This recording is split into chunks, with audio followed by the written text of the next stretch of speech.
ভাই বোন যখন একসাথে কথা বলে তখন আল্লাহ তাআলা বলেন এই সময়টাকে থামিয়ে দাও। আমি খুব অবাক হয়েছিলাম এই হাদিসটা শুনে। আচ্ছা, ভাই বোন কথা বললে ফেরেশতাদেরকে আল্লাহ কেন সময় থামিয়ে দেওয়ার কথা বলল? পরে যখন ডিটেইল জানলাম তখন খুব কষ্ট লাগলো। ডিটেইলটা ঠিক এরকম ছিল, ভাই বোনের সাথে এই পৃথিবীর পরে আর কখনোই দেখা হবে না। হাসরের ময়দানে না, আখিরাতে না, কিয়ামতের পরে না, জান্নাতে না, জাহান্নামে না, কোথাও না। বাবা মার সাথে দেখা হওয়ার সম্ভাবনা আছে, স্বামী স্ত্রীর সাথেও দেখা হওয়ার সম্ভাবনা আছে, ছেলে মেয়ের সাথেও দেখা হওয়ার সম্ভাবনা আছে, কিন্তু ভাই বোনের সাথে সম্পর্ক শুধুমাত্র এই পৃথিবী পর্যন্ত। তখন এত খারাপ লাগলো ব্যাপারটা জেনে যে আমার যে বোন আছে অথবা আমার যে ভাই আছে তার সাথে আমার আর কখনোই দেখা হবে না এই পৃথিবীর পরে। মানে মরে যাওয়ার পরে তার সাথে আর আমার কখনোই কথা হবে না। এত ক্ষণস্থায়ী একটা সম্পর্ক আমাদের।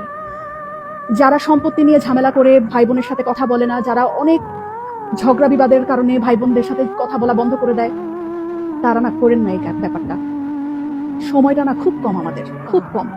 এত কম সময় নিয়ে আমরা পৃথিবীতে এসেছি এবং এই কম সময়ের মধ্যে আমরা আবার কলুষতা, আমরা আবার ঝগড়া বিবাদ এইরকম করে আমাদের এত কাছের এত আপন একটা মানুষ, একই পেটের মায়ের পেটের বোন, মায়ের পেটের ভাইয়ের সাথে কথা বলা বন্ধ করে দিলাম।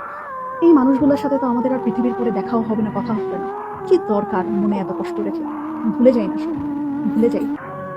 অল্প একটু সময়ের ব্যবধান, তারপরে সব নাই, শেষ।